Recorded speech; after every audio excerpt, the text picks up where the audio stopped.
케빈 LAH 개발자와 직접 인터뷰. LAH 그것이 알고 싶다. 케빈's 밀리터리 채널 KKMD 시청자 여러분 안녕하십니까? KKMD를 제작 진행하고 있는 케빈입니다. KFX 사업이 순항하기를 바라는 마음에서 KFX의 멋진 모습으로 방송을 시작해봤습니다.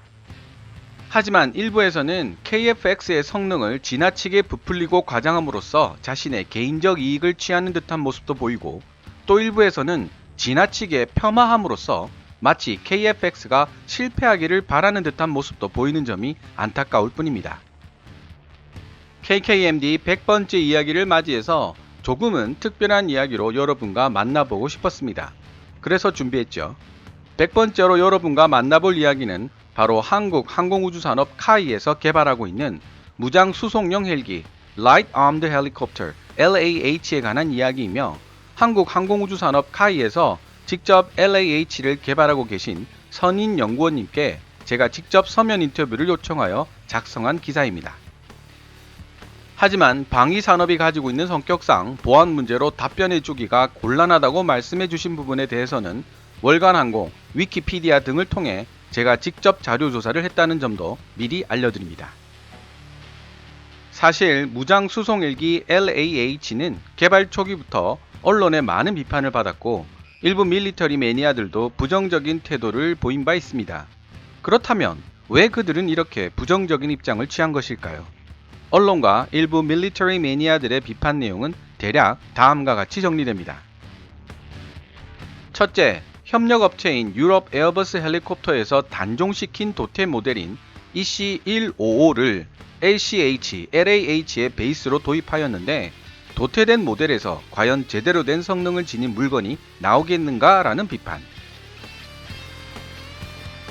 두 번째, 한물간 모델이라는 비판에도 불구하고 EC155를 베이스로 삼은 것은 회전 헬기를 제작하는 데 있어 핵심적인 기술이라 할 수 있는 메인 로터 블레이드 MRB, 능동형 진동 제어 장치 ABCS, 자동 비행 조종 시스템 소프트웨어 AFCS 기술 등을 이전받기 위해서라고 볼 수 있는데, 이에 실패했다는 비판. 세 번째, LAH가 대체하기로 되어 있는 AH-1S 코브라의 무장 능력과 비교해 볼 때 어느 정도의 무장이 가능하겠는가라는 의구심. LAH 사업 초기에는 AH-1S 코브라 무장 능력의 절반 정도에 불과할 것이라는 예상도 있었습니다. 네 번째, 로우급 공격 헬기로 계획된 LAH였지만 결국 공격 헬기가 아닌 무장 수송 헬기로 다운그레이드 되었다는 비판. 이런 비판들을 정리해보고 이러한 비판에 대해 어떤 의견을 지니고 있는지 한국 항공우주산업 카이에서 실제 LAH를 개발하고 있는 한 엔지니어에게 서면으로 익명 인터뷰를 요청해 보았습니다. 다행스럽게도 제 인터뷰에 흔쾌히 응해 주셔서 개인적으로도 LAH에 대한 이해도가 깊어질 수 있는 기회가 되었다는 생각도 듭니다. 그럼 먼저 인터뷰 내용을 소개해 드리도록 하겠습니다. 인터뷰는 질문과 대답 형식으로 구성되어 있고, 인터뷰 내용 중 제가 했던 질문은 하얀색 글자로, 이에 대한 LAH 개발자 답변은 노란색 글자로 표시됩니다. 안녕하세요. 땡땡땡 연구원님, 유튜브 채널 KKMD를 운영하고 있는 케빈입니다. 다름 아니라 조만간 LAH에 대한 기사를 만들어 볼까 생각 중이어서 요즘 한창 자료를 모으고 있는 중입니다. 이번 2019 아덱스에서 몸이 좀 힘들었어도 LAH에 대한 정보를 좀 더 취재해 왔었어야 한다는 후회가 강렬하게 밀려드네요. 아무튼 여러 자료를 조사하다가 궁금증이 생기는 부분에 대해서 이렇게 질문을 드리고자 합니다. 첫 번째 질문, LAH의 무장 능력. LAH와 비슷한 체급의 헬기들로 보통 다음과 같은 헬기들이 언급되고 있습니다. 유로콥터 AS565 판터 최대 이륙 중량 4.3톤, 웨스트랜드 AH-1 링스 최대 이륙 중량 5.3톤, 중국 하얼빈 Z9 최대 이륙 중량 4.1톤. LAH와 비슷한 체급으로 평가되는 위의 헬기들보다 LAH의 무장 능력이 더 뛰어나다는 의견을 본 적이 있습니다. 예를 들면 스펙상으로는 AH-1 링스와 G9이 25kg 무게의 대전차 미사일 8발을 탑재 가능한데 이는 25kg이 8개이기 때문에 200kg의 무장을 장착할 수 있다는 결론이 됩니다. 물론 실제 운용하는 모습을 보면 토우 미사일 8발도 무게가 버거워서 4발 정도만 싣고 다니는 경우도 많이 있지만요. 하지만 LAH는 35kg 무게의 청검 공대지 미사일을 4발 실을 수 있고 이는 140kg의 무게에 해당이 됩니다. 아니면 17.5kg 정도의 무게를 지닌 70mm 로켓탄을 총 14발 실을 수 있다고 카탈로그에 나와 있는데요. 17.5kg이 14개면 245kg이 됩니다. 여기에다 탄약 무게까지 합치면 약 100kg의 무게에 가까운 20mm 기관포를 고정 무장으로 싣고 있는 것으로 알고 있습니다. 즉, 총 245kg에서 345kg 정도의 무장을 장착할 수 있다는 이야기인데 이는 계산상으로 결코 동급 무장 헬기보다 떨어지는 무장 능력은 아니라는 생각이 들거든요. AH-1 링스와 중국 G9의 총 무장 무게가 200kg인 걸 생각해보면 말입니다. 이에 대한 답변 내용입니다. 동급 비교도 좋지만 LAH 사업의 목표가 500MD와 AH-1S 코브라 대체이니 해당 기종과 비교해 주시면 더 좋을 것 같습니다. 말씀하신 헬기는 동급이라고 해도 오래된 기종이니까 말이죠. 여기서 추가적인 질문을 해봤습니다. 정말 카탈로그대로의 무장 장착 능력이라면 과연 LAH는 어떻게 동급 헬기보다 우수한 무장 장착 능력을 보유하게 된 것일까요? 신소재를 쓴 결과? 아니면 엔진의 마력이 더 좋아진 것일까요? 답변 내용입니다. LAH를 돌핀 계열 AS565들과 많이 비교를 합니다. EC155B1 또한 돌핀 계열이긴 합니다만 AS565와 엔진 및 블레이드가 서로 달라서 추력 차이가 있었기에 말씀하신 비슷한 체급의 기종들보다 태생부터 우위에 있습니다. LAH 엔진 및 블레이드는 개량 없이 기본 헬기와 동일하기에 기본 헬기와 최대 이륙 중량이 같습니다. 헬기는 최대 속도도 있지만 기본적으로는 최대 이륙 중량으로 많이 비교합니다. 요즘 군수 헬기는 최대 속도를 늘리는 추세로 개발되고 있습니다. 결론적으로 적용된 엔진의 기본 마력 차이로 인해 케빈님이 말씀하신 경쟁 기종보다 무장 능력이 좋아 보이는 일종의 착시 현상이 일어난 것이라고 볼 수 있습니다. 두 번째 질문. 청검 대전차 미사일 추가 장착 여부. 70mm 로켓을 14발 장착할 수 있다면, 즉 장착 가능한 무장 무게가 245kg 정도라면 무게상으로는 청검 공대지 미사일을 4발이 아닌 7발에서 8발 정도 장착하는 것도 가능하지 않나요? 많은 분들이 청검 공대지 미사일을 추가적으로 더 장착할 수 있으면 좋겠다고 아쉬워하시는데 말입니다. 답변 내용입니다. 천검과 로켓턴의 발사 중량뿐만 아니라 지지대, 발사대 무게까지 고려하여야 합니다. 보안상 이 부분까지만 말씀드릴 수 있는 점에 양해 바랍니다. 세 번째 질문. 핵심 기술 이전 문제. 수리온에 이어 이번에도 이전받지 못했다는 핵심 기술에 대한 질문입니다. 메인 로터 블레이드, 변속기, 기어박스, 자동 비행 조종 시스템, 능동형 진동 제어 장치 등에 대해 이번에도 기술 이전을 받지 못했고 이에 대해 카이는 자체적으로 개발하겠다고 이야기한 것으로 알고 있습니다만 진행 사항이 어떤지 궁금하네요. 답변 내용입니다. 역시 이 내용도 보안상으로 답변이 불가능한 점 이해해 주시기 바랍니다. 그래서 제가 후반부에 자체적으로 조사한 부분을 알려드리도록 하겠습니다. 네 번째 질문. LAH의 생존성. 아무래도 LAH가 민수용인 EC155를 기반으로 만들어지다 보니 전장에서의 하지만 아덱스에서 받아온 카탈로그에는 추가적인 조종석 보호 장비가 있다고 적혀 있던데요. 추가적인 설명을 부탁드려도 되겠습니까? 답변 내용입니다. 민수용 헬기는 구조적으로 생존율이 떨어질 수밖에 없습니다. 예를 들자면 군수 헬기로 개발된 항공기를 유심히 살펴보면 엔진이 최대한 떨어져 있는 것을 확인하실 수 있습니다. 엔진이 피탄될 경우를 감안한 세이프티 설계이죠.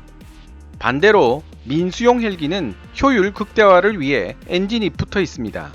조종실 배치 또한 공격 헬기는 대부분 텐덤, 앞뒤 구조인 반면 민수 헬기는 병렬, 좌우 구조로 배치되어 있죠. 엔진 위치, 조종실 뿐만 아니라 다른 계통에서도 이와 유사한 구조적인 문제가 있기에 민수 헬기 베이스 모델은 상대적으로 군수 헬기보다 생존율이 낮을 수밖에 없습니다. 물론 말씀하셨던 조종석 보호 장비는 피탄이 가능하도록 시트에 방탄 재질을 적용했고 조종실 좌우에 방탄판을 적용한 사항입니다. 많은 사람들이 LAH에 기반이 된 에어버스 헬리콥터의 EC155 모델에 대한 부정적인 의견들을 말하고 있습니다. 이제는 단종이 된 오래된 기종이라고요. 하지만 저는 생각이 좀 다릅니다. 다른 헬기 회사에서 제정신이 아닌 이상 최신 헬기 설계를 건네줄 이유가 없으니까요. 여기에 대해서는 어떻게 생각하십니까? 오래된 기종이라고 해서 해외 업체가 기술 이전에 협조적이지는 않습니다. 충분한 개발 일정이 보장된다면 국산화 기술을 보유할 부품은 지금보다도 훨씬 많아질 것이라고 개인적으로 생각합니다. 물론 엔진과 같이 신뢰성이 포함되어야 하는 부품은 시간이 조금 더 걸리겠지만요. 공격 헬기가 아니라 무장 헬기로 다운그레이드 되었다고 섭섭해 하시는 분들도 있습니다. 자꾸 경험이 쌓이다 보면 공격 헬기로도 발전이 될 수 있을 것이라고 개인적으로는 생각하는데요. 만약 LAH가 공격 헬기로 발전한다면 어떤 모습이 될지 혹시 생각하고 계신 부분이 있는지 궁금합니다. LAH가 공격 헬기로 개조되기에는 구조적인 문제점들이 많습니다. 개인적인 생각으로는 민수용 헬기가 기반인 LAH를 공격 헬기로 개조하는 사업은 진행되지 않았으면 합니다. 만약 국산화 체계 개발을 통해 공격용 헬기를 제작한다면 KF-X와 같이 충분한 탐색 개발을 거쳐 독자적인 형상으로 진행하는 것이 더 좋다고 생각합니다. 무장 수송용 헬기 LAH를 직접 설계하고 만드시는 분으로서 알리고 싶은 점이 있거나 말씀하시고 싶은 부분이 있다면 제가 대신 전달해 드리겠습니다. 혹시 하고 싶은 말씀이 있으신가요? LAH 개발 과정에서 느꼈던 사항들을 말씀드리고 싶네요. 엔지니어들에게는 이러한 애환이 있다는 사실을 알아주시면 감사하겠습니다. LAH는 작은 사업 비용, 제한된 인력, 부족한 사업 일정이라는 짐을 떠안은 채 시작된 사업입니다. KF-X가 무제한적인 지원을 받고 있는 것과는 달리 LAH는 버려진 자식처럼 홀대받으며 개발한 항공기입니다. 시제기가 비행 중에 있음에도 아직 이름조차 지어지지 않았죠. 개발간 발생하는 여러 악재를 이겨내는 것이 엔지니어의 숙명이자 역할입니다만 엔지니어들을 더욱 힘들게 하는 것은 이러한 개발 현안들이 아니라 개발 중인 LAH에 대한 여론의 원색적인 비판이었습니다. 단종된 헬기를 기본 헬기로 선정했다는 이유만으로 시제기가 만들어지기 전부터 실패한 사업이라고 떠들어댔죠. 심지어 기본 헬기는 카이가 선정한 것도 아닌데 말입니다. 언론 매체에서 LAH 성능에 대해 비난하는 내용을 공감 못하는 바는 아닙니다만 저는 사업 목표, 사업 비용, 사업 일정, 양산기 비용 등 복합적으로 고려한다면 비난받을 만한 이유가 없다고 생각합니다. LAH는 500MD AH-1S 코브라를 대체하는 사업입니다. 자동차로 따지면 마티즈, 모닝급 가격의 헬기인데 제네시스 가격의 헬기 성능과 비교하며 비난하지 않았으면 하는 바람입니다. 카이 내부에서도 헬기를 개발 생산하는 헬기 부서는 업무 강도가 타 부서 대비 높은 것으로 유명합니다. 지금까지 헬기 엔지니어들은 부족한 지원 속에서도 LAH를 개발해왔고 지금도 많은 엔지니어들이 개발 비행 시험에 매달려 있습니다. 힘들게 개발하는 그들을 응원해 주시고 조금만 기다려 주신다면 좋은 결과물이 나오지 않을까 생각합니다. 이상 LAH 개발자와 직접 나누었던 서면 인터뷰 내용이었습니다. 그럼 인터뷰 내용과 제가 개인적으로 수집한 자료들을 토대로 처음 도입부에서 제시된 LAH에 대한 비판들을 다시 한번 살펴보도록 하겠습니다. 1. 유럽 에어버스 헬리콥터에서 단종시킨 도태 모델인 EC-155를 LCH-LAH의 베이스로 도입하였다는 비판. LAH 개발자도 지적을 하고 있지만 생산이 단종되고 카이가 유일하게 생산 판매권을 가지고 있는 EC-155 모델에 대해서도 원 제작업체인 에어버스 헬리콥터는 기술 이전에 대해 매우 깐깐한 편입니다. 전혀 기술 이전에 협조적이지 않다는 뜻이죠. 그런 상황에서 최신 모델을 도입했다면 어떤 상황이 벌어졌을까요? 비용은 비용대로 들어가면서도 국산화는커녕 보안을 무기로 삼는 원 제작자에 의해 정비도 마음대로 하기 힘들었을 것입니다. 최신 기술에는 항상 엄중한 제한이 따릅니다. F-35 정비창을 보유하고 있다는 일본의 경우에도 F-35A가 추락한 이후 일본인 기술자들이 핵심 부품에 접근 자체가 금지되어 있어 정비조차 마음대로 하지 못한다는 사실이 알려지면서 일본 국내에 큰 파장이 일어난 적이 있습니다. 우리나라의 경우에도 F-15K를 도입했을 당시 최신 기술에 속했던 타이거 아이의 봉인 장치가 훼손되었다며 미국이 난리를 친 적도 있을 정도죠. 우리나라가 회전익 항공기인 헬리콥터를 만들 수 있는 원천 기술이 부족한 나라이기 때문에 이 부분은 어쩔 수 없는 면이 있다는 점을 인정해야 할 것 같습니다. 2. 비싼 돈을 주고 한물간 모델을 도입했음에도 불구하고 주요 기술들, 예를 들면 메인 로터 블레이드, 능동형 진동 제어 장치, 자동 비행 조종 시스템, 소프트웨어 기술 이전에 실패했다는 비판. 보안 사항이기 때문에 직접 개발자에게서 대답을 듣지는 못했지만 김주균 카이 회전익 개발본부장이 월간 항공과 했던 인터뷰 및 언론들에서 그 대답을 찾을 수 있었습니다. 2018년 7월 19일 연합 뉴스 기사에 따르면 메인 로터 블레이드는 수리온에서부터 국산화를 성공하였고 현재 LAH CJ기에 장착된 메인 로터 블레이드도 국산화된 제품이라고 합니다. 그 외에도 자동 비행 조종 시스템 및 능동형 진동 제어 장치도 민수용 헬기인 LCH 과제가 끝나면 국산화 기술을 보유할 것으로 예상되고 있다고 김주균 카이 회전익 개발본부장은 말하고 있습니다. 3. LAH가 대체하기로 되어 있는 AH-1S 코브라의 무장 능력과 비교해 볼 때 어느 정도의 무장 능력을 보유하게 될 것인가에 대한 비판. 이 부분은 제가 인터뷰 질문에서 상세하게 언급을 했기 때문에 중복된 분석을 하지는 않겠습니다. 무장 능력에 있어서는 MD-500 디펜더에 비해서는 월등한 성능을 지니고 있고 AH-1S 코브라에 비해서는 동등하거나 약간 더 우수한 성능을 지니고 있습니다. LAH 개발자가 설명했듯이 기종 자체가 AH-1S보다 신형이기 때문입니다. 그리고 표에서도 알 수 있듯이 MD-500 디펜더나 AH-1S 코브라와는 달리 LAH는 레이더 경고 수신기 RWR과 미사일 경보 시스템 MWS를 장착하고 있기 때문에 생존성에 있어서도 두 기종보다 훨씬 뛰어납니다. 게다가 장착되는 청검 공대지 미사일은 8km의 사정거리를 지니고 있으며 헬파이어 대전차 미사일과 동급의 위력을 자랑하고 있는 공격수단입니다. LAH 3대에서 4대 정도가 편대를 이룬다고 보면 편대 단위로 12개에서 16개의 청검 공대지 미사일을 보유할 수 있게 되어 정찰 및 소규모 기갑부대를 대상으로 하는 작전에는 충분한 공격력을 보유했다고 볼 수 있습니다. 물론 그 이상의 공격력이 필요한 작전에는 하이급 공격 헬기인 AH-64E 아파치 가디언이 나서면 됩니다. 4.